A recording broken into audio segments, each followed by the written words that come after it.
In Vail, Colorado, the nation's busiest ski resort was hit today by a fire. Arson is suspected. You may have heard of the Earth Liberation Front. The Attorney General himself says it's a domestic terrorist organization. The FBI says it is one of the most dangerous groups in the country. The ELF has claimed responsibility for more than 24 major acts of eco-terrorism since 1996. Fire bombings include attacks on lumber mills, wild horse corrals, and 2 meat-packing plants. So far, not one of the cases has ever been solved, and authorities acknowledge they know next to nothing about the membership or the leadership of the organization.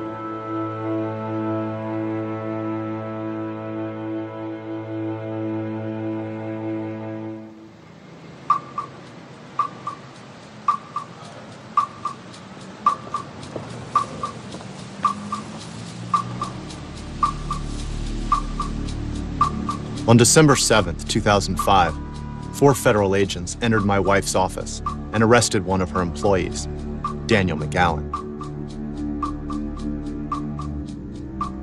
It was part of a nationwide roundup that eventually netted 14 members of the radical environmental group, the Earth Liberation Front. In all, their trail of destruction resulted in millions of dollars of property damage. Today's indictment is a significant step in bringing these terrorists to justice. Weeks after his arrest, Daniel's sister put up everything she owned for bail, and he was placed on house arrest in her apartment to wait for trial.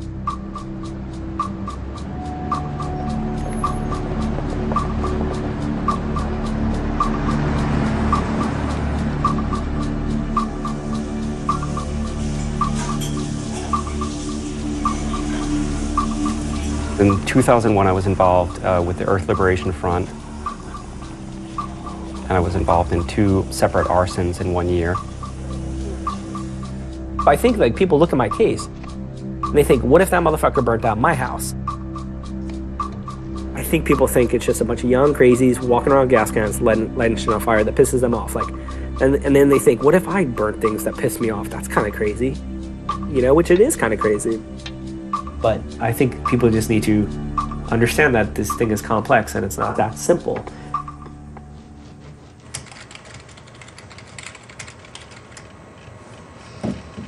It's hideous to be called a terrorist. There was no one in any of these facilities. No one got hurt, no one was injured. And yet, I'm facing life plus 335 years. I split my time between talking to my lawyers. I do a lot of research on my case. You know, all my legal documents. DVDs and CDs of video and photos, audio tapes. Hi, this is Daniel McGowan. I know that my lawyer sent you the brief that is being filed with the court today, but it's basically about... As Daniel is preparing for trial, the government is putting pressure on him and his co-defendants to take a deal. Either they plead guilty and testify against each other, or go to trial and risk life in prison. I told my lawyers at our first meeting, don't ever bring up cooperation as a tactic. We're never going to cooperate. You don't have that card in your back pocket. Don't bring it up. All the people in this group, I've had conversations back in the day about this. Like, you know, you get arrested, just don't say a word. Just get a lawyer and like, we'll, you know, join up and we'll see what happens. Okay, thanks, Andrea. I'll talk to you soon. Bye.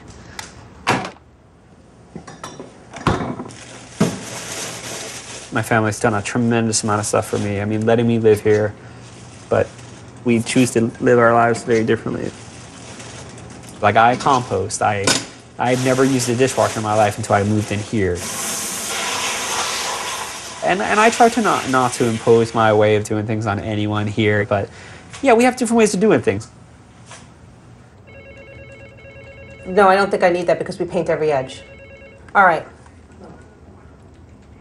All right, bye. I'd be a liar if I called myself an environmentalist.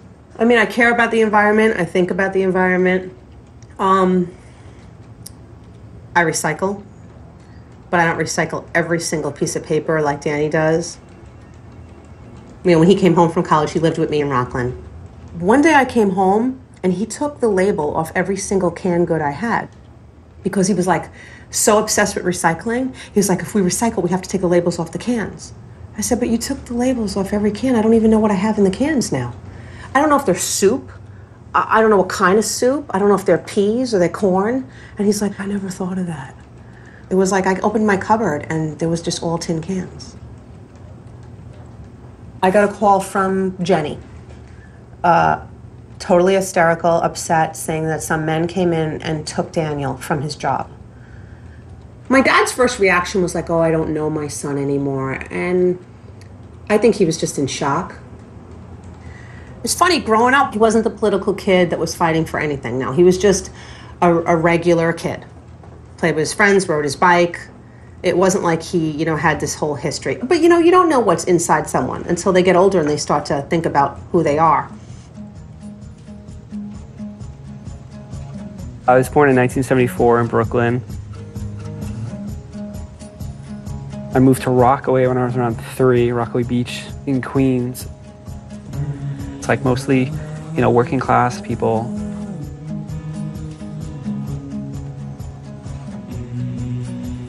My dad was a cop in the New York Police Department.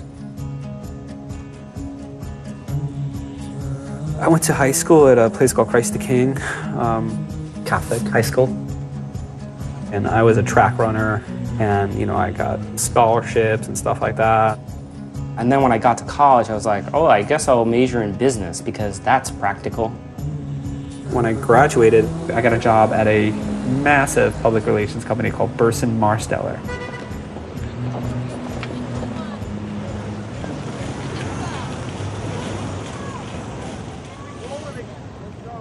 During this time period, at some point along the way, I ran into a woman collecting signatures at Union Square. She kept telling me about wetlands, the Wetlands Environmental Center. And that kind of was where it changed.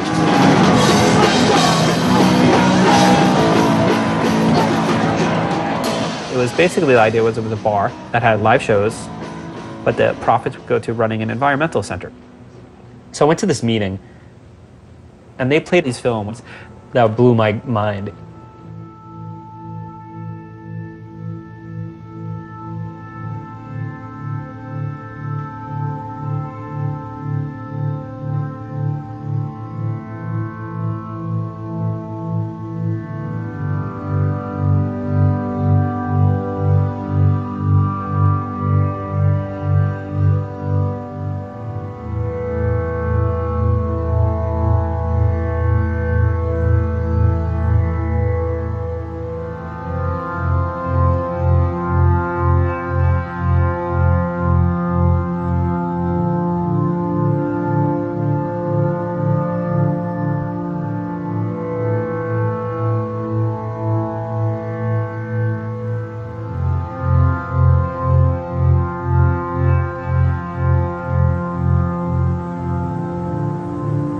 I had never seen with my own eyes what kind of world we lived in.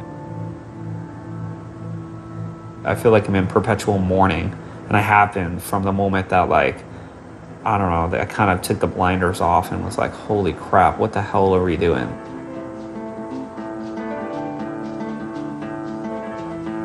And I got involved pretty much instantly. I protested constantly. I did letter writing a lot. I did letter writing every week at Wetlands. I wrote hundreds of protest letters to all sorts of different agencies. And at the time they announced that there was going to be a national gathering in Crandon, Wisconsin. So I went. You know, I mean, I was shy, city kid. I like nature as a concept, but I was like, never had slept outside before my whole life. I was like 22.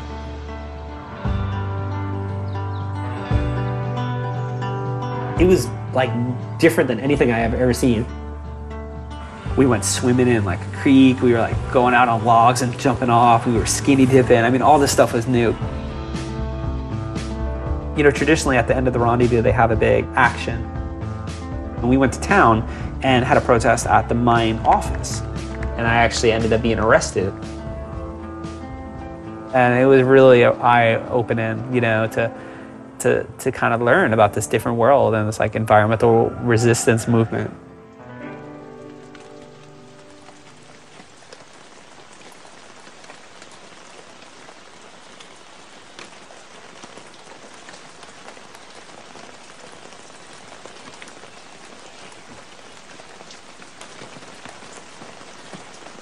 I'm a fourth-generation Oregonian. Grew up in Eugene. My brother works in a mill. My uncles own mills. It's something that, if you're from the Northwest, it's something you do.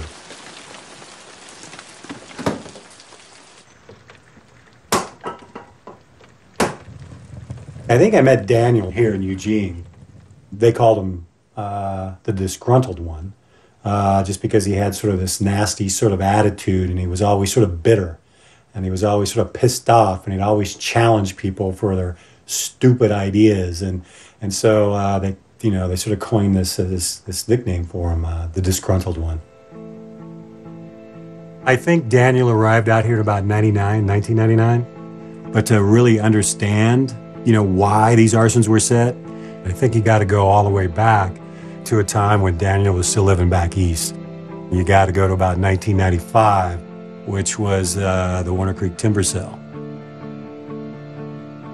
Well, Warner Creek's about 50 miles east of Eugene, and it's probably one of the most beautiful places I've ever been. And in 1995, the Forest Service decided to open it up for logging. People went up there and created a blockade on a federal logging road to try to prevent, the logging of this place. So we created a documentary called Pickaxe, which is the story of Warner Creek. There's more vehicles on the way, over. One grader followed by one Dudley.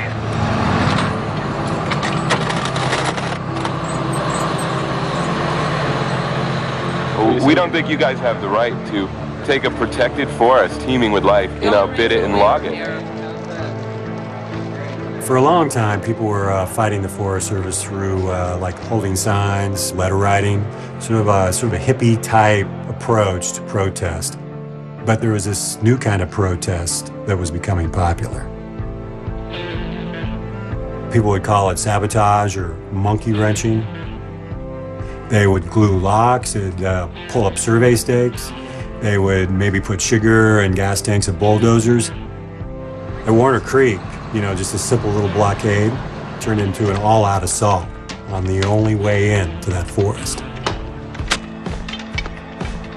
Protesters dug a series of trenches to keep logging trucks from getting to the forest. And then they built the wall. It looked like an old fort from the Wild Wild West, and it had a drawbridge, and it was really a cool blockade. We're drawing a line in the sand, and you can't come in here and destroy this place. And they stayed up there for about a year.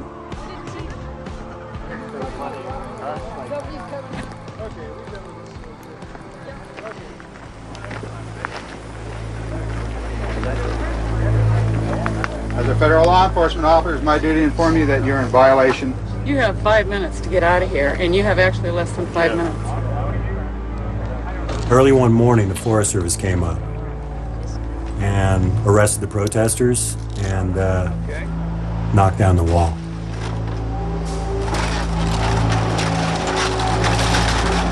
That created a lot of bitterness toward the Forest Service.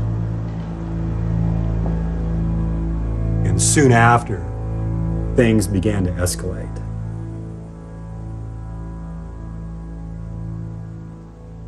The first time I met Jacob Ferguson was at Warner Creek. He was sort of a cool dude. He didn't say much. He just did a lot of work. But I think it's really hard to know Jacob Ferguson unless you're on the inside of Jacob's life. This is the house I moved into right over here. And right at that time, Jacob Ferguson was living right over there. But Jacob was a pirate. He was definitely an outlaw.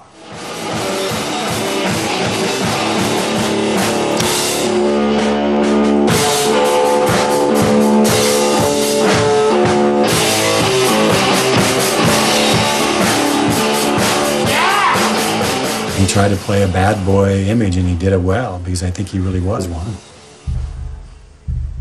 After Warner Creek, I think he really felt that the Forest Service was getting away with stuff. I think most of America feels that the U.S. Forest Service's job is to protect the forest.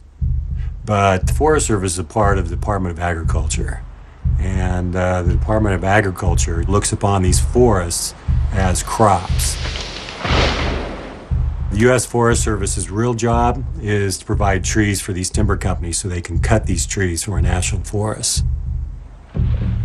They were cutting down these massive old-growth trees up to 750, even 1,000 years old, that were just massive.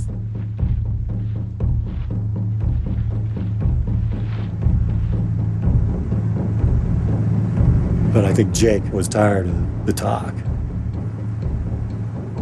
He was tired of just, the philosophizing. You guys, are you through talking shit now or what? Let's do it.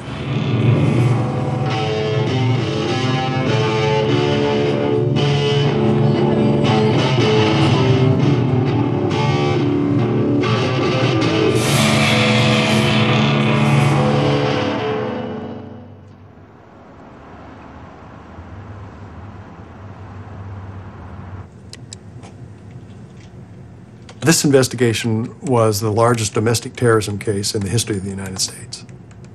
And the very first ELF action that occurred in the United States occurred at 2 ranger stations in the District of Orion. Mainstream legitimate environmental activists were absolutely shocked and disgusted with the fire. And they saw the burning of the Oak Ridge Ranger Station as a public relations disaster. In the months after the ranger station fires, there was a split within the environmental movement. In Eugene, which was quickly becoming a hotbed of activism, a growing community of younger environmentalists cheered on the arsons. But most environmentalists argued that in a democracy, public protest was still a better way of making change. In the summer of '97, just a few months after the ranger station fires, an event took place in downtown Eugene that, for many, shook up the debate. There was this place downtown. It had 40 old heritage trees, just beautiful. And they were going to put in a parking lot for Symantec, this big corporation next door. And they were going to cut down the trees to do it. Activists began mobilizing to save the trees. But as they prepared to take the issue to the next city council meeting, the city suddenly announced that it would cut the trees one day before that public hearing. On Sunday morning, about 2:30 in the morning, about 11 people went up into the trees to prevent them from being cut. We just went and did it, hoping that we could stave off the cutting for one day until that public hearing. Just for one day, so the citizens could talk to the city council the next day about saving them. They came in right away wearing riot gear and gas masks and stuff like that. So bang, bang, bang on the door at 8 in the morning, some kid says, get out there, they're pepper spraying them in the trees, get your camera, you gotta get there. I mean, they're pepper spraying them right now. Hang in there, Jim! They came up in a fire truck bucket and they cut my pants leg up to my groin so they could spray my leg with pepper spray. Cutting, their pants and pepper spraying them in the ass and pepper spraying them in the balls, and while they were hanging from the limbs 40 feet up. People were on the street looking at this and going, what the fuck do you think you're doing? And so people were radicalized. They were started jumping on the fence and going, quit that shit. They're tear gassing the crowd and pepper spraying the crowd. It was just crazy, frantic scene that day.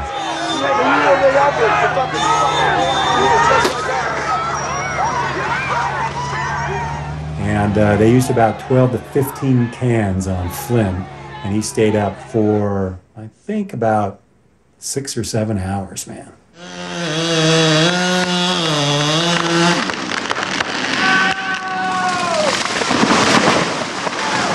And then they flushed me with a bunch of water, took me to the hospital, and then took me to jail. And so for the next 35 hours, I was soaking in pepper spray. My hands were orange for a week. And so the argument that you need to work within the system was pretty well dashed by what the cops did on that day in Eugene.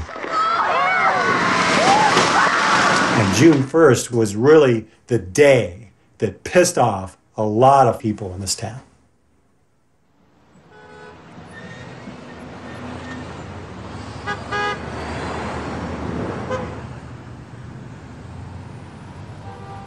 I remember reading about it.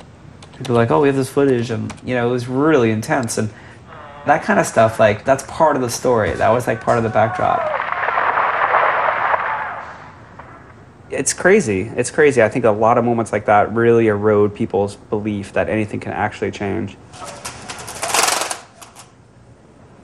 Next week it's 4 months and I'm on house arrest. My days here are really tedious. It's really hard to focus and do anything.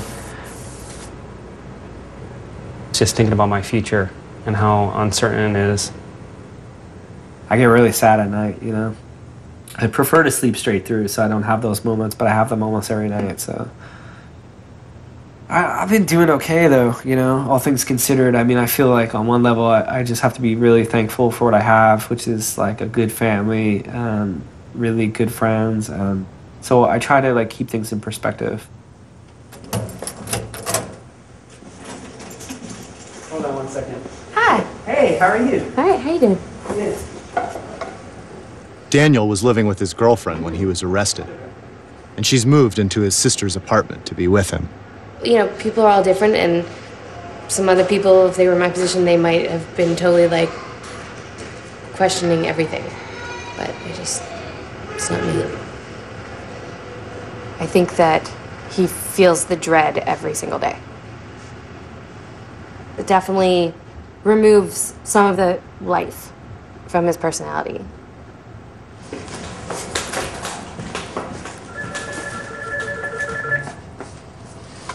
Hello?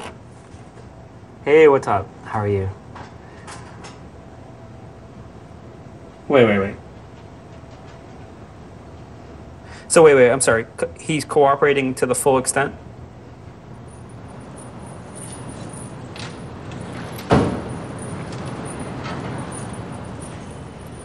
Six of Daniel's co-defendants have appeared in court to accept plea deals.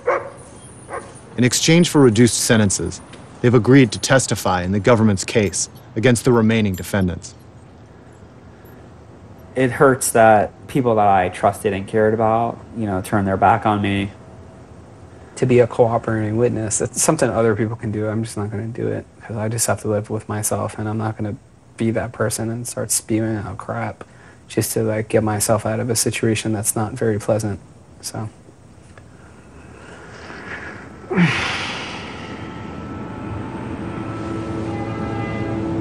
I'd want him to do whatever he needed to do to not go to prison. But I would never want him to compromise his values or beliefs. So if he has to choose, he'll be facing life in prison. I made the choice to be with him. And after he was arrested, I made the choice to stay with him. I mean, that's what you do when you're in a relationship with someone. Just because something really difficult comes up doesn't mean you just run away, you know? So, I think we should get married.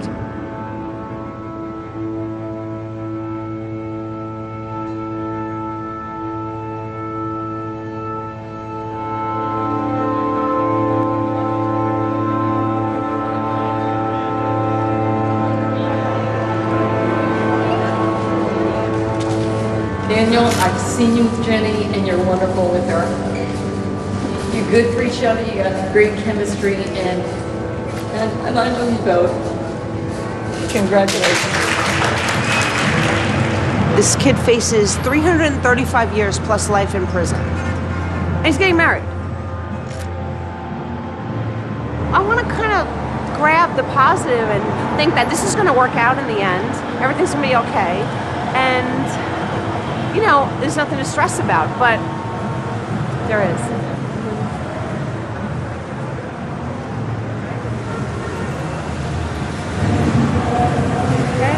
Oh, if it isn't my sister. How are you? How are you? Perfect timing. Oh, I'm freaking hot. That's why I'm out here. Let me see your ring. Oh. Mine's nicer. And by nicer, she means more money. His name is made of like some recycled type metal. It doesn't hurt anything or anybody. And mine's made of good old diamonds. Come on, let's go have a good time.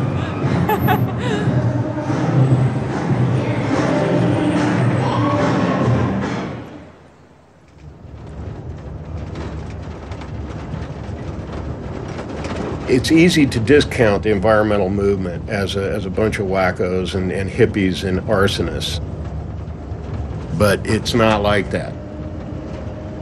There are businessmen and you know, moms and dads and scientists and loggers themselves, or people from every walk of life that get involved in this.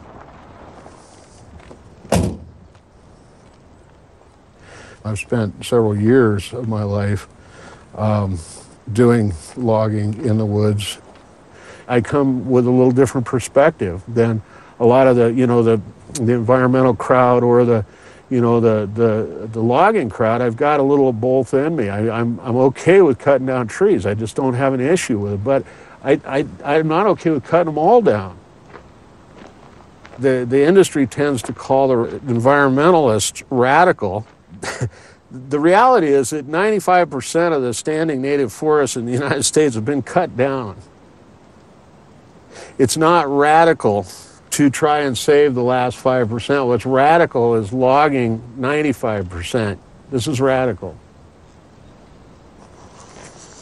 Well, this is a piece of a big old tree. This tree probably sprouted just about the time Columbus sailed the ocean blue.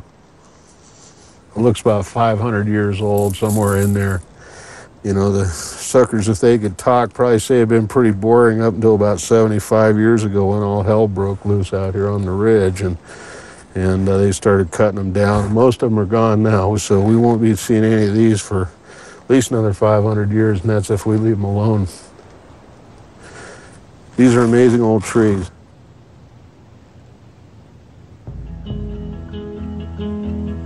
I moved out west in October of '98.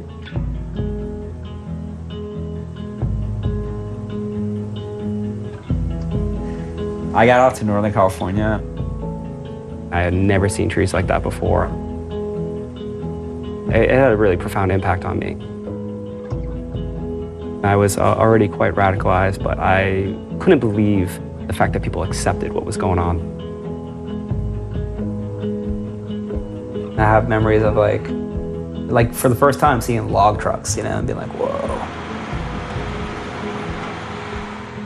You saw the mills, or you go into the forest and you stumble upon a clear cut. Like, it just blew me away. Just the arrogance of it. I was like, man, this is butchered. You know, it made me think, like, why are we being so gentle? Why are we so gentle in our activism when this is what's happening, you know?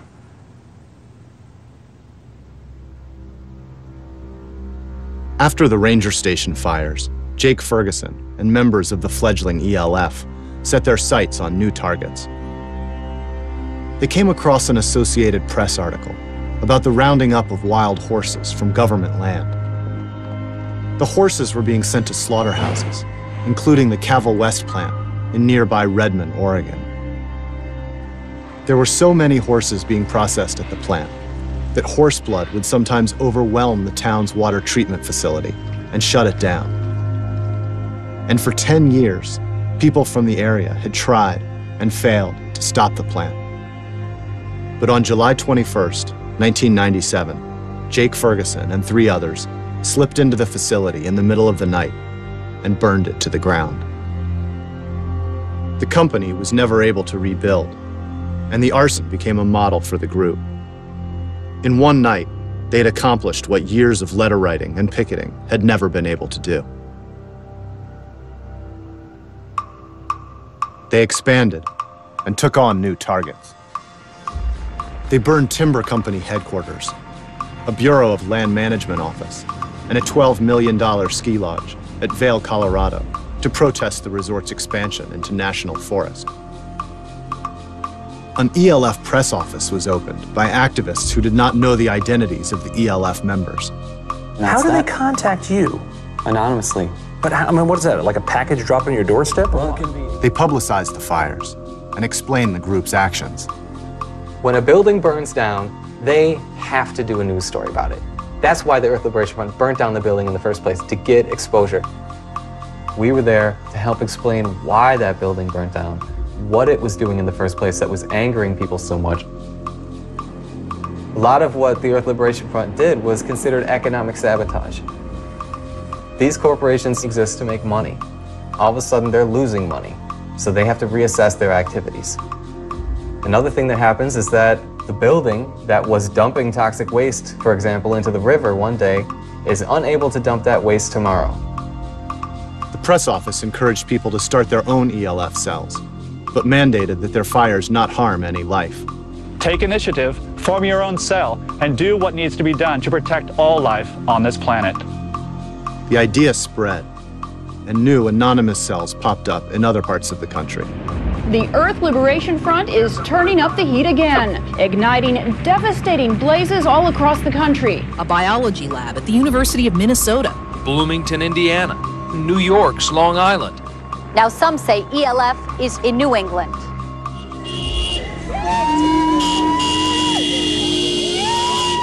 Back in Eugene, people were celebrating.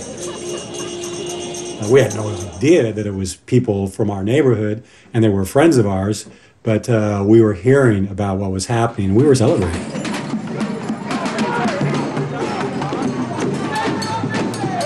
I don't think it was just the ELF that started ratcheting things up.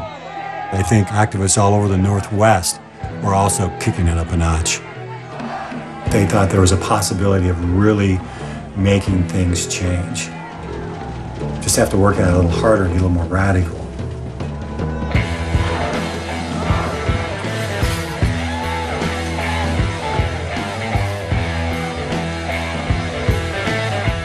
Stop turning it off! You know someone's locked under! There's an old woman! She's 80 years old!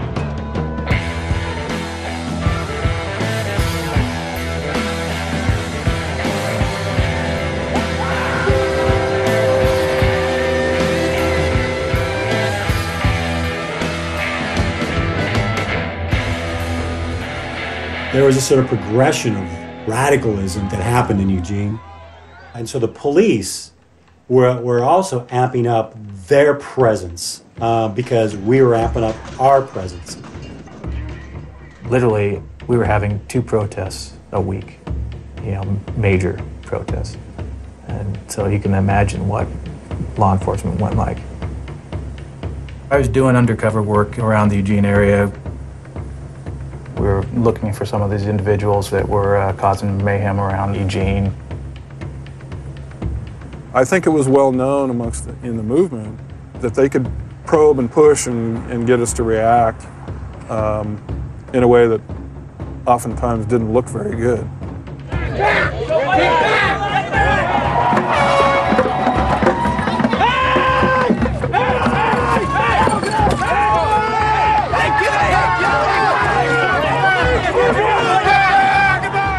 But we were getting rocks and bottles and that kind of thing, fire thrown at us, that just hadn't happened before. Out of the street! You fucker! To say that emotions don't play into that would be folly. I mean, that's not true.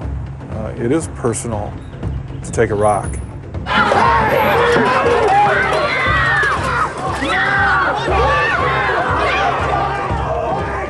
And people's views got hardened and more radicalized from what the police were doing to them within Eugene or other campaigns that were going on around the Northwest. Are you going to release? Why are you doing this to us?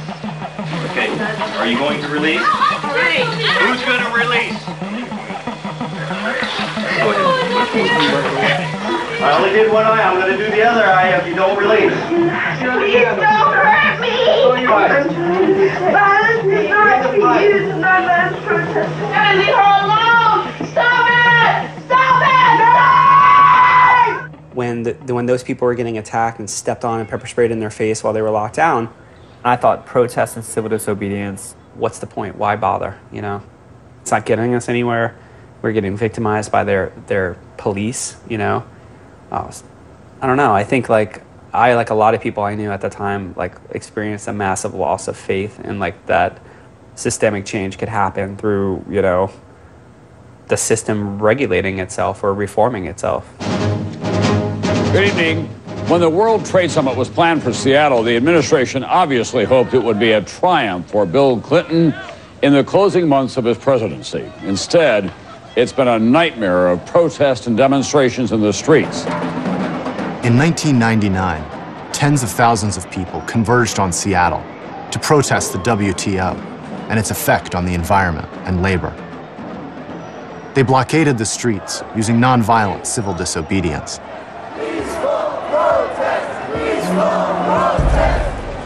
The police responded with force to clear the streets. If you do not move, you will be the subject of pain. Also touching you, shooting poison!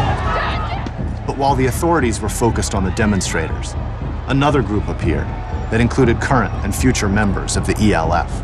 I met these people in Seattle, and I was introduced to kind of a larger group of individuals. Here we are in our black clothes. You know, downtown Seattle is just full of corporations that are wreaking devastation and destruction on the planet, and people were just like, okay, let's do it. These businesses, they're not going to bow to people dancing in the streets.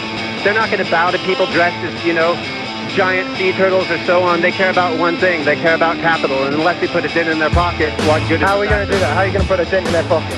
Hopefully by causing property damage.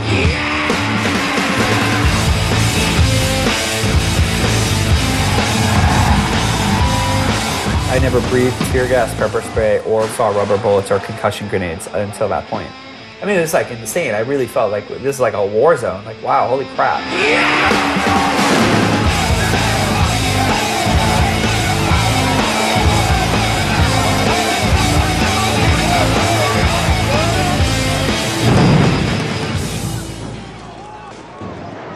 It felt good to take out my rage on these corporate windows because they had caused so much destruction in my mind. It created, obviously, a huge conversation and dialogue and fight. This is not what the protest was about. People work hard for their property. Vandalism is vandalism. Destruction is destruction, whether it's of lives or property. It's not acceptable. What do you think of the Boston Tea Party? I thought it was wonderful. Ah, thank you. Thank you. 50 cents, read all about it. I think people have a very Pollyanna viewpoint of social change. No real social change has happened without pressure, without force, without, some would say, intimidating governments and corporations into changing their behavior.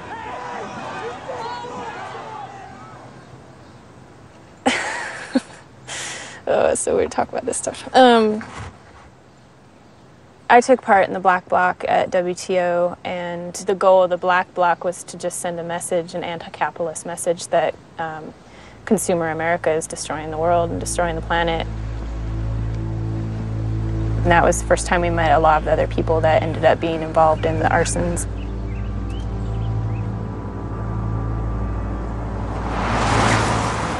After the WTO, I decided to move to Eugene to keep in touch with some of these people that I met in Seattle. And I started becoming a really different person. Daniel was very involved in the issues and ideas surrounding Eugene. He was very social. He seemed to know everybody, and everybody seemed to know him, including the cops. Daniel was kind of known as a leader around the area. You know, he would show up at protests or gatherings, and you can always see that he was somebody that people looked up to. You know, you see who's serious and who's not, based on how they're acting, what they're saying. And so somewhere along the line, it became obvious that, like, I was someone that was interested in doing other stuff. I met Jake in the neighborhood. There was some allure about him just being quiet and kind of to himself. And being there really set some things in motion.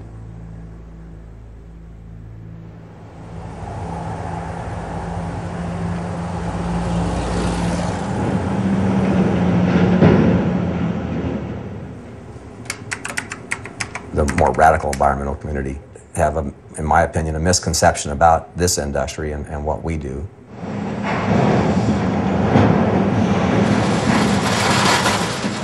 It's more than just a job. You know, I'm a third-generation lumberman. My son works in the industry. I want him to carry on, and when he has kids, I want them to carry on. You can't be in the lumber industry without having trees to cut. So it's ridiculous for people to think we're going to go out there and cut the last tree. I think the biggest misconception is that we're out there just knocking the forest down. We're just, we're termites. We just rampage through the forest and we leave it a mess and we move on. Does it have an impact? Certainly. Nobody likes the looks of a fresh harvest, but we really do regrow these trees. We plant 6 trees for every tree we harvest. That's the law. I mean, it's just flat out the law. People don't break the law. You can't get away with it in Oregon or anyplace else. Being an environmentalist is simply respecting the land and the atmosphere around you. In that regard, I'm an environmentalist. Eugene has a commercial railroad that goes through town. It wasn't uncommon to see just like plywood after plywood and company names, stamped onto it. That's definitely how I heard about Superior Lumber, just by seeing their half-mile long train full of forests go by.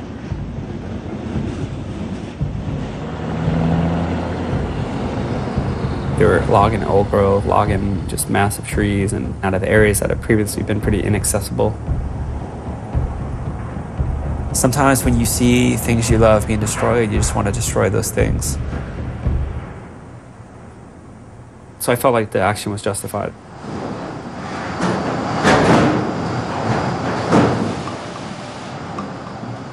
We were quite surprised that we had been targeted. I believe I was invited to participate in Superior Lumber by Meyerhoff to be a lookout along with Suzanne. But I met Jacob and Kevin right before the action, Kevin Tubbs.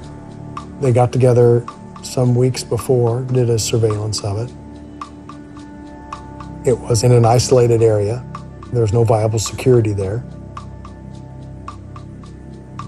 They figured out where they should place the devices. They came back and prepared the devices.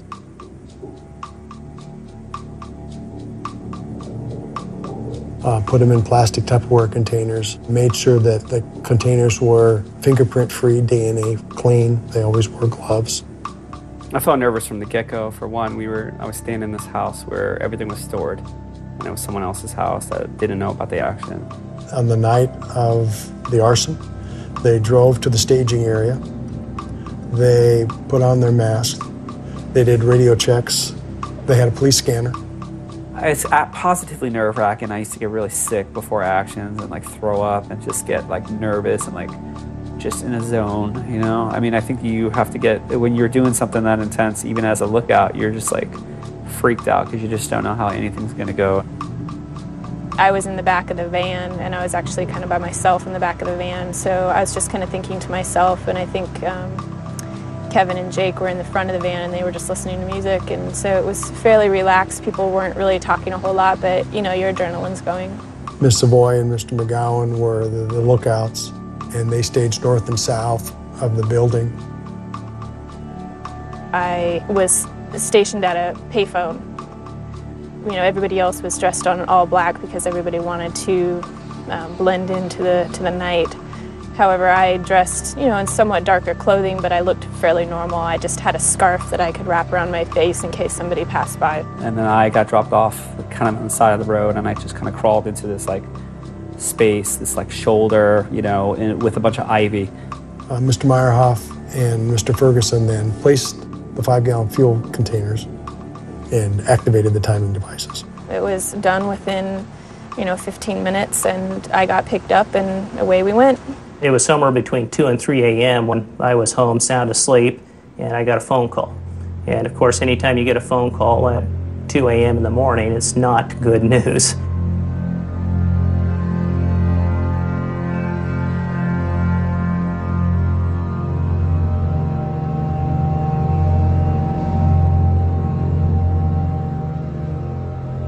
It turned the office into just a fiery oven. I mean, I don't know how hot it got in here, but we had keyboards that were, you couldn't tell one key from the other. They were just melted together.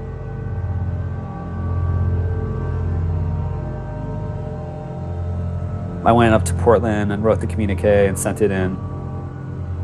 Even then, it wasn't real. It was just still kind of this cartoonish thing.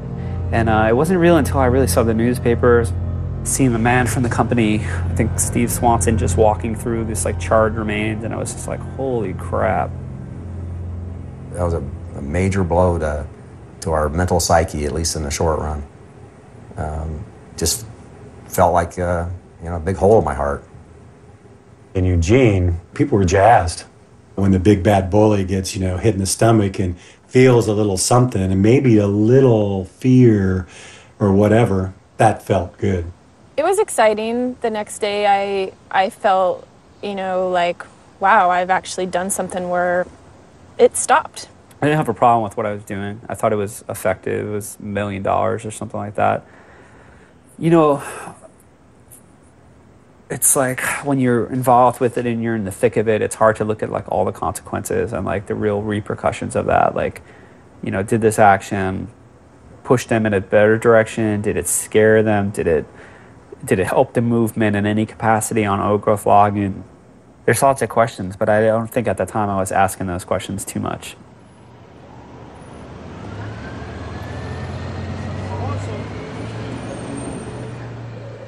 Yeah.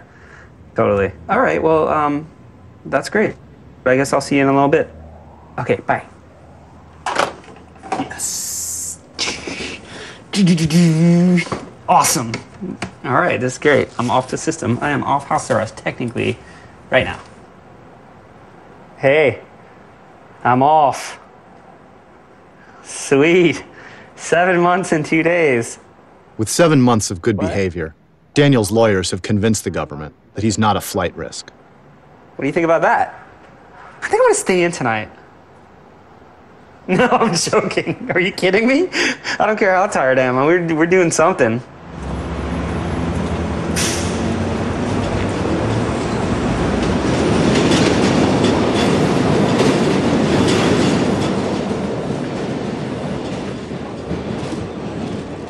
Of course I'm gonna get off house arrest on this day, like of all days, like it'll be today, It's really sad for me to like have all these feelings about my home being attacked, like my city being attacked. I mean, when I tell people that like I'm accused of being a terrorist, like whether it's eco or domestic in front of it or if it's just straight terrorist, like it's ludicrous to me. It's like surreal, and most people that know me are like, what? No one's accused in my case of flying planes, bombing things, trying to hurt people, none of these things. Like, no one's accused of that. It's property destruction. Like, that's what it is. Call it what it is, Yay! Look naked, right? I did it! How you doing? How you doing? Look at my freak-ass ankle. I actually ran a little bit because I wanted to feel like what it was like to run. I'm so tired. My feet hurt, my legs hurt, I just had a knee pain. It was horrible.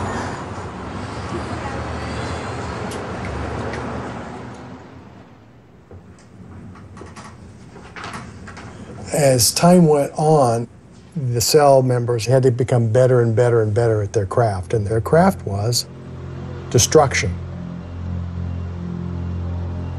And so they started what was called the book club. They would train one another on how to build incendiary devices. And they would go out and test all these things. So they knew how long it would take, at this time of night, in this kind of weather, how long will it take for this thing to ignite? What type of fuel would work the best?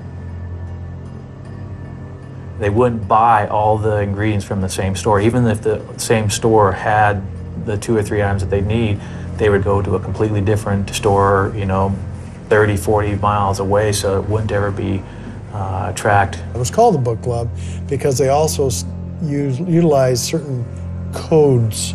At the meeting, they were told this is the book we'll be using, and then you'd have to use your book that would associate what page number, what line number, what word number, and that's how you would decode the message to tell you where to go. Some of the members of the book club then were more well-versed in computer sciences, and they brought in PGP encryption and showed the other members how to do that. There was a lot of like having good covers for why you're leaving town, why you're not leaving, you know, where you're going, having really good stories that made sense, that were consistent, that you told everyone, your job, your family, everything. Not dressing like activists per se. We didn't really look like what you think we would look like. I mean, if you saw people walking down the street, you would never think, that's the ELF. It made a lot of sense of why there wasn't any evidence, why they weren't caught sooner. They were really good at what they did. In May of 2001, members of the ELF launched an attack against 2 sites at once, a first for the organization. The first target was an office at the University of Washington, where a scientist was doing genetic research on trees with a grant from the timber industry. The second target was the Jefferson Poplar Tree Farm, where the group believed that genetically engineered trees were being developed for paper production. In the previous arson, Daniel had been a lookout, but this time he took a much more active role. They rented a motel room. They set up a tent inside the motel room. They put on painter suits, triple thick gloves. They made the devices. One team went to University of Washington, and the other team traveled down to Claxonine, Oregon, to Jefferson Poplar Farms. Claxonine is a really small town. We're desperately trying to avoid a traffic stop because it's just like we're pretty much screwed if we got stopped. There's way too many people in the car dressed in all black. The driver of the vehicle was Miss Savoy. Miss Zacher served as a lookout. And then the 3 men, which was Mr. Meyerhoff, Mr. McGowan, and Mr. Block, took the fuel loads and the timers to the targets. We checked that no one's there, like climb around, look around, no one's in there. We've been there previous, no one's there. The cleaning lady's there like much earlier. We set up all the devices and all the buckets. They put little tubs full of fuel underneath the vehicles, and they put soaked rags, and they'd run the rags from vehicle to vehicle to vehicle. And the towel just goes and it goes and it goes and it goes, and it's tied together in sheets, and it's an absolute mess. They were careful to take the trucks with the fuel tanks, fill the beds of the vehicles with fuel. I'm standing there, I'm drenched in gasoline. We're about to burn 13 huge SUVs, and I was just like, what am I doing? But we take spray paint. Myself and another person go out to the shed, and I write ELF on one side in like pretty huge letters, and the other person writes, "You cannot control what is wild."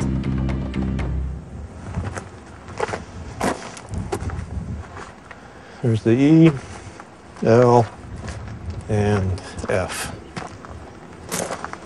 So everything was basically fully engulfed when I got here. With all the vehicles and the fuel tanks and so forth, there was lots of propellant in the area to make things burn, and things went up fast and hot. 911, where is your emergency?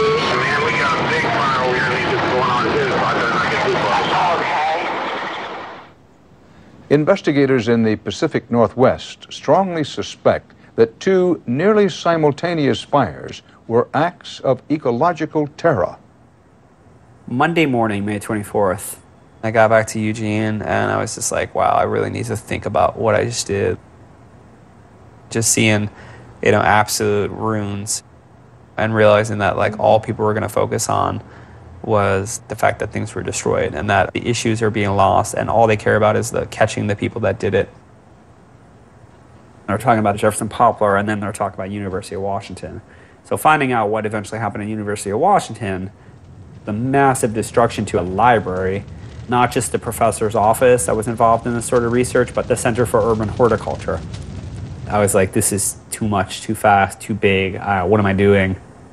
Not only had the fire at the University of Washington gotten out of control, they also discovered that the Jefferson Poplar arson was based on faulty information.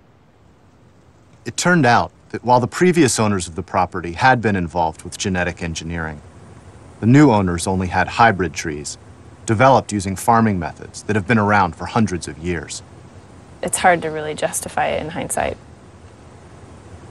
Nobody would have targeted that facility had we known that there was no genetic engineering going on there at the time. So it left me with a really bad taste in my mouth, kind of like, wow, look at this huge, intense action, and look what happened in Washington, and like, am I really ready for this? Like, this is super serious and super big. We went to the meeting a few weeks afterwards, and I was like, this is too much. Some members of the group were questioning the actions, but there were others who felt they hadn't gone far enough. Some of them decided that they wanted to target basically captains of industry, target people now, not just property. The last circle meeting basically cleaved between people that were seemingly wanted to talk about it, not even like plan it, but they were like, we should talk about it, and the people that were repulsed by it. And really, that like ideological divide is what ended it. That was it. What people were discussing with my experiences of the arson, it made my mind kind of like spin. It's things like this that like led me to think like this is futile. Like there's got to be better ways of addressing what's going on in the world than just burning things down.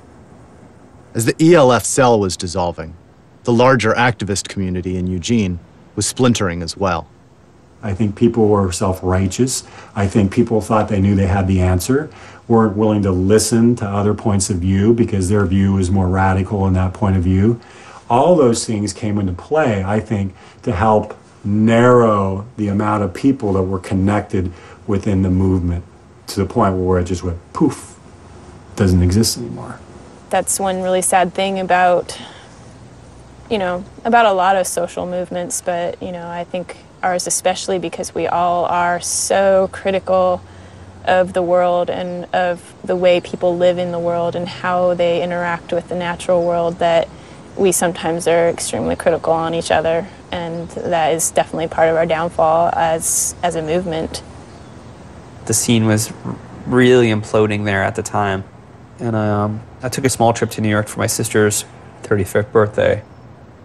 And I hung out with my family, and I was like, wow, I really love my family. I forgot that I just grew so disconnected from them. And I met Jenny. And I was like, all right, I think I'm going to move back to New York. After moving home, Daniel began working at the Rainforest Foundation. He organized protests against the Republican convention. And finally, he took a job at a domestic violence organization, where he was working when he was arrested.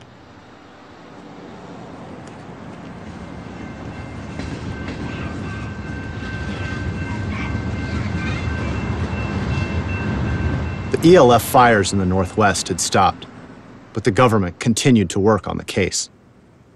We had a war room, basically. It was a situation room, and we worked it and worked it and worked it. We had diagrams all over the walls. We had our flow charts, and we had our pictures of all our target suspects up there.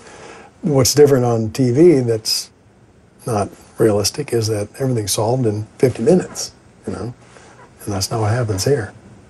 3 years after Daniel moved back to New York, the government had still turned up no viable suspects.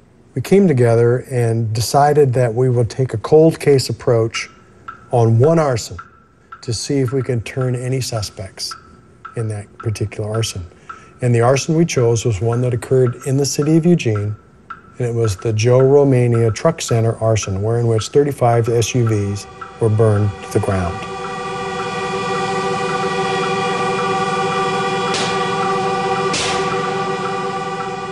The new investigation yielded a number of clues, which pointed the government toward one local activist. The night of Romania, Jake Ferguson was accused of stealing a truck, which was kind of interesting. The truck would be needed for something like what occurred. We also knew that Josephine Overacre was arrested in the Olympia area just prior to an arson that occurred up there. And we knew that her boyfriend was Jacob Ferguson. And that's when we really turned the heat up. With Jake now on their radar, they began following him everywhere, asking people about him, and bringing his friends in for questioning before grand juries. You start seeing cars following you, and cars with guys sitting outside where you're staying, and it was really scary, to think that they were kind of on the right track, and that they're just kind of like right there behind you. And he's also the drug user, and so that adds paranoia. They know, they're coming for me. And of course, in Jake's case, some of it was true, where when he did turn around, there were law enforcement following him. So lightning was striking all around him. And with that in mind, we gave him an out. We called him into the United States Attorney's office. We were in a conference room there. And then we explained to him quite simply that we knew what his situation was. They told him they knew he was a heroin addict and that he'd lied to an investigator, which was a felony. And then they bluffed. Despite a lack of hard evidence, they led him to believe that they could tie him to the ELF arsons. We never told Jake Ferguson or his lawyer what we knew or didn't know. You never do that. Could we have really put him away for a long time at that point? Probably not. They told him that the arsons carried a life sentence, but if he became an informant, they'd let him walk away from his crimes. I described to him, tried to paint an image of him walking through the forest on a road some sunny summer afternoon, hand in hand with the sun, instead of looking at his son through bulletproof glass. And he thought about it. And at that particular point in time, then, he and his lawyer excused themselves and left and said, well, we'll get back to you in a day or so. You know, he grew up with his dad in prison, and he saw how bad that life was. He didn't want to spend the rest of his life in prison and have his son, you know, never see his dad. 20 minutes later, I get a call from downstairs, and Mr. Ferguson and his lawyer want to come out and talk to us. And so they came up and they said, we would like to consider cooperation. What do we need to do? So that was, when we found out that he was willing to cooperate, that was one of the best days I've ever had. So he started listing off all the things that he had information about. And that basically was every arson in the District of Oregon, arsons in Washington State, arsons in Wyoming, arsons in Colorado, California. We did not know the scope of what he had knowledge of. So that's when the investigation really kind of broke open. The team immediately grew from 12 or 13 to 40 to 300 agents. After debriefing Jake about the 14 fires he'd been involved in, the government had a problem. They knew that a heroin addict with a pentagram tattoo on his head would not make a persuasive witness in court, and so they needed corroborating evidence. We talked to him and his lawyer, and we said, okay, this is what we want you to do. We want you to wear a wire. They hid a recording device in the liner of his baseball cap, and over the course of a year, they flew him all over the country, where they arranged for him to accidentally bump into his old friends and get them to reminisce about the old days. He walked into an animal rights conference I was at in Washington Heights at Holyrood Church. It was bizarre to see him. I mean, he was bloated and kind of fat and just looked really different. He was talkative, which was weird because I always remembered him as a really quiet guy, but he was talkative. Let's go to the left. We can kick it at a park bench. I went to go get a coffee with him and we just talked a bunch, and yeah, it was unfortunate. There is a reward out for all of that. How much? I'm pretty firmly convinced that if there were ever any hair or fingerprints, it already would have hit. Right. I mean, it's been 4 years on most of this shit. As long as people never try to rat each other out, then it'll be fine.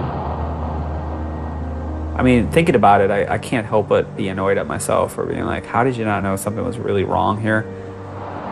Here's the deal, if anything ever does go wrong, it'll be a big domino. Right. Frankly, the only way I think anything can go wrong is someone decides that they want to repent for their sins, right, or they lose their mind and they want to get money. So, money, huh? Well, come on, it's not worth it, man. That's some Judas shit, man. Feels rather foolish, you know, to have done that, but I'm trying to get over the shame associated with making dumb mistakes. Jake was extremely conflicted. We'd have to pump him up. It was like before a big fight where we sat there with him for probably half an hour to an hour just to get him kind of tuned up and ready to do it. It wasn't something I felt good about, you know, getting people to confess by wearing a wire, you know, but what can you do when you've already taken a deal and then you've admitted to doing all these felonies? They've got you. You know, if you do anything to disagree with the deal's off, and you've just confessed to, like, you know, life in prison. So once we had those recordings in place, we decided on a particular takedown date. The takedown presented an enormous logistical challenge. The government believed that the suspects had to be arrested at exactly the same moment, or word would get out and they would go into hiding. So teams of federal agents fanned out across the country. I went to New York, and we stayed out on Daniel McGowan's house until, I think it was 10 or 11, making sure that he was going to be there first thing in the morning. And then we got, it was not very good sleep. The next morning, Detective Harvey and 3 federal agents followed Daniel to work. I look up, and around the corner comes these kind of big dudes. I just kept feeling wave after wave of dread and fear, just kept, you know, and I was like, I could barely talk. I was just like completely, like, lost my voice. Like I was just, could barely move, you know, it was really horrible. And they're like, you're being extradited to Oregon for, you know, EOF charges. You should consider pleading, don't ruin your family, like all this stuff. We would have them have an attorney. We would present the evidence that we have against them and say, here's your opportunity to become a cooperator or remain a defendant, your choice. You know, when you sit down with them and you show them and let them listen to themselves on tape, you see them really sink. Okay, I'm done. It was a very successful approach because, you know, the dominoes began to fall. I was in bed. My husband was up for work. It was 5 in the morning. He gets up early for work, and he came into the bedroom and told me that the FBI and the Oregon State Police were there to talk to me. And right away, I pretty much knew what they were there to talk to me about. From there, it was just, you know, the hardest decision I've ever made in my life, whether or not I should take a plea bargain and cooperate or risk going to prison for the rest of my life. And I think that probably will be the hardest decision I've ever made in my life. And I chose to cooperate and take the plea bargain so that I could someday, once again, you know, be with my loved ones. I would have been fully prepared to have gone away for 5 to 10 years. You know, it was really looking at dying alone in prison and knowing that every single loved one would have moved on and done something else in their life. It felt like a death sentence, you know, more than a life sentence. People can judge me for the decisions I've made, but until you've been in that position, it's, you know, it's really hard to know what you would do. I never in my life thought I would be cooperating with the FBI. I always thought that I would be able to stay strong and stay true to my values and my beliefs. And, you know, I guess sometimes you aren't as strong as you think.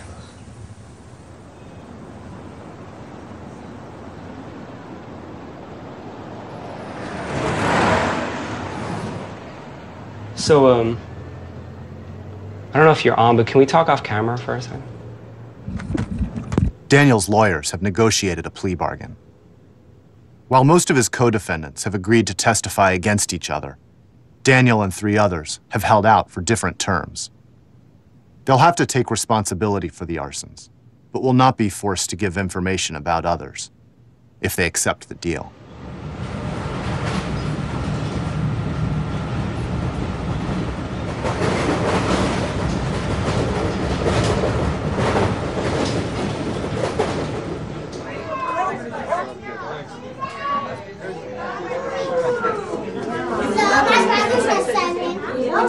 Wow, you are a big girl. Happy birthday. Everything has this overshadowing. This is the last of holidays. This is the last birthday party. This last everything. It's funny. He's not really a big materialistic person, but he bought her a lot of gifts this year. And I said to him, "You didn't have to go through all this trouble." And he said, "This might be the last time I can, you know, really ever give her gifts and be here." So that was kind of sad. I don't know. He's got some serious decisions to make. And they suck. No matter what you choose, they suck.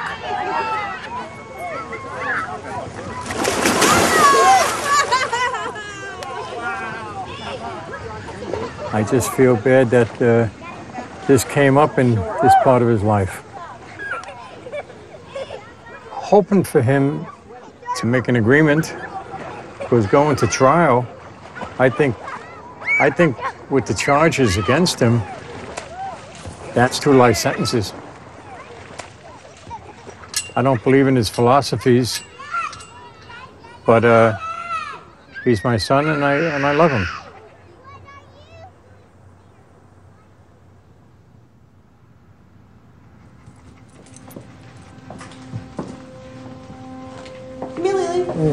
Miss.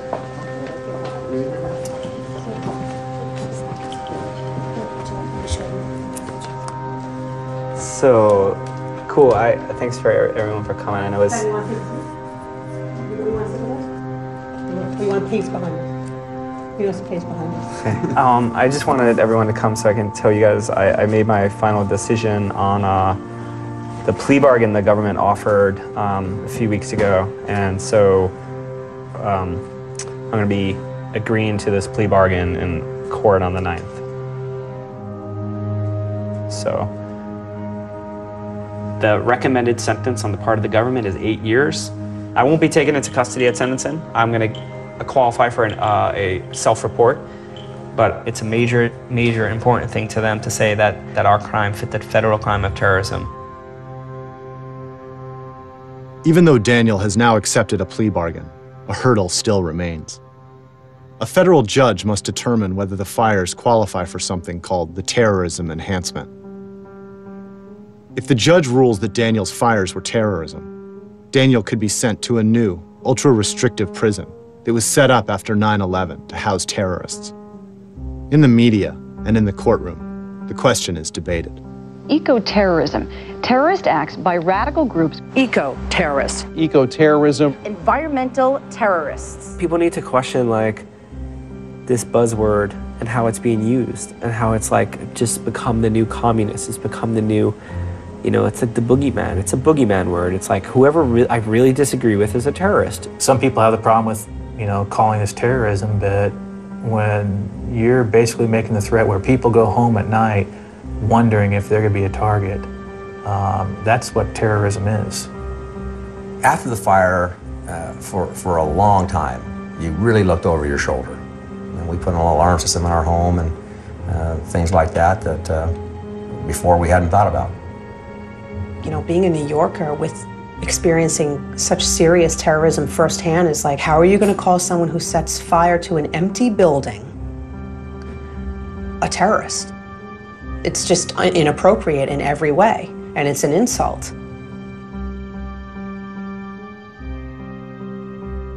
The word terrorism to me is about killing humans. It's about ending innocent life. And that is the antithesis of what these people did. Concern for life was a very big part of the plan and implementation of these actions, and is why no one was ever harmed or injured in them. 1,200 incidents are being accredited to the ELF and ALF in this country, and not a single injury or death. Those statistics don't happen by accident. Terrorist acts, under the definition in the law, can vary all over the board. There's no requirement for purposes of terrorism that you physically endanger another person's life. I mean, you don't have to be Bonnie and Clyde to be a bank robber, and you don't have to be Al-Qaeda to be a terrorist. I don't think these people are terrorists. I think the people and the agencies and the industry that they're fighting are the true terrorists. When you've got big timber companies coming into the Northwest, clear-cutting old-growth forest, big oil companies with their big oil spills that cost billions and billions and billions of dollars. You don't see the FBI raiding these executives' homes or anything like that. They aren't being threatened with life in prison. All they really do is just pay a fine and move on to the next quarter. The old adage that, you know, one man's terrorist is another man's freedom fighter, it's true. You know, if you agree with their motives, wow. they're a hero. They're not a terrorist at all. If you disagree with their motives, then they're a terrorist. That's tough, okay? That's why it's a whole lot cleaner to deal with crimes. Crime, non-crime, okay? I'm good with that. I can do that. Arson is a crime. Good, I can do that. You know, is it terrorism? We'll find out.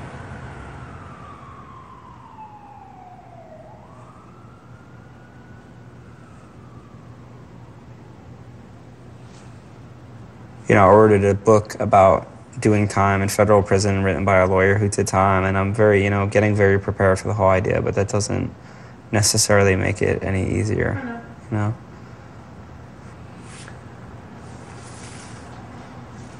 You know, you're not alone even though you're in there by yourself. I know.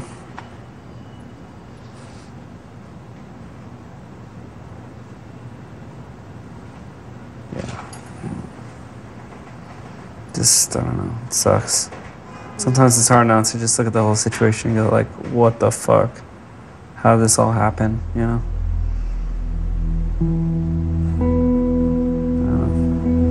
The situation with the environment, it's not getting better, it's getting worse. And I'm not suggesting that the path of destruction and destroying everything is the right path, but I didn't know what to do. It's like when you're screaming at the top of your lungs and like no one hears you, like what the hell are you supposed to say, you know? What are you supposed to do?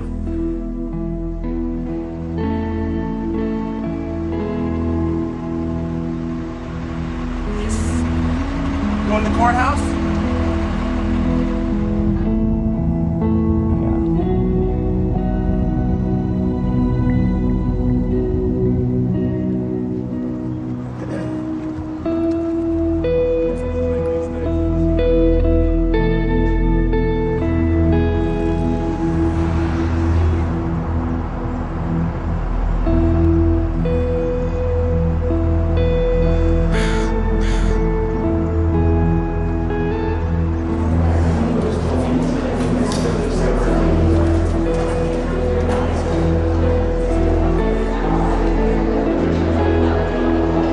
The judge has sentenced Mr. McGowan to 84 months in prison. That's 7 years. The court also imposed the terrorism enhancement. He's been branded as a terrorist in the media. He will be listed as a successful government terror prosecution for the rest of his life. And we are very disappointed. We believe it's legally wrong and factually wrong. Oh, look at the trailhead right there.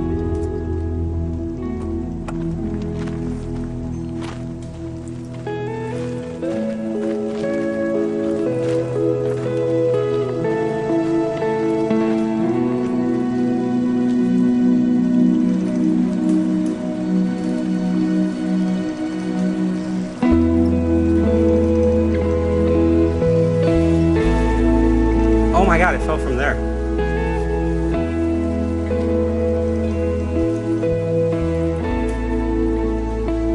The older I get, the more circumspect I become. And I know now that a world is not black and white. It's not that simple.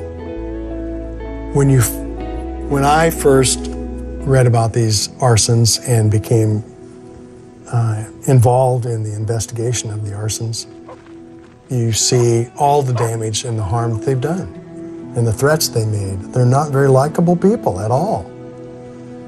Once you get to know them as a human being, you start looking at their motivations because you're curious about it.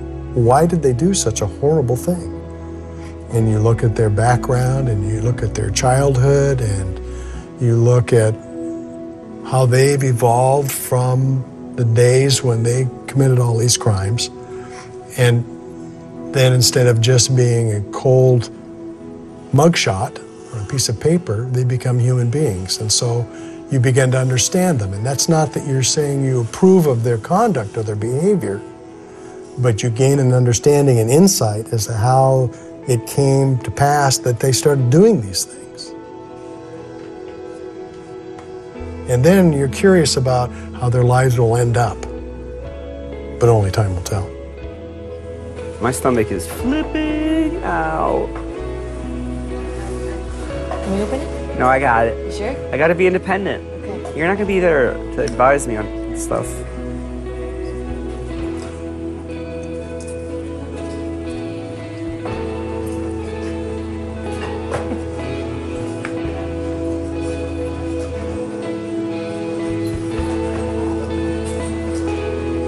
I'm in your corner. I know.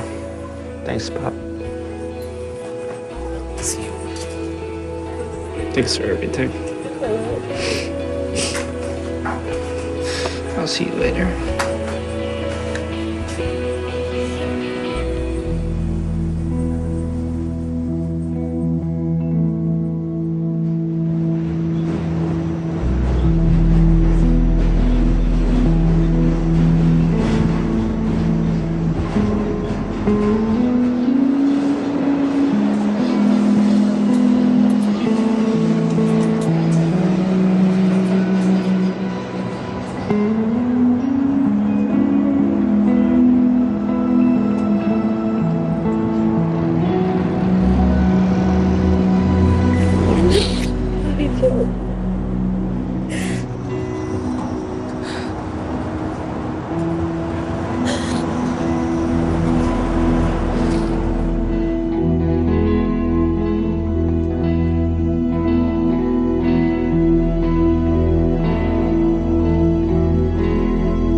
Discipline.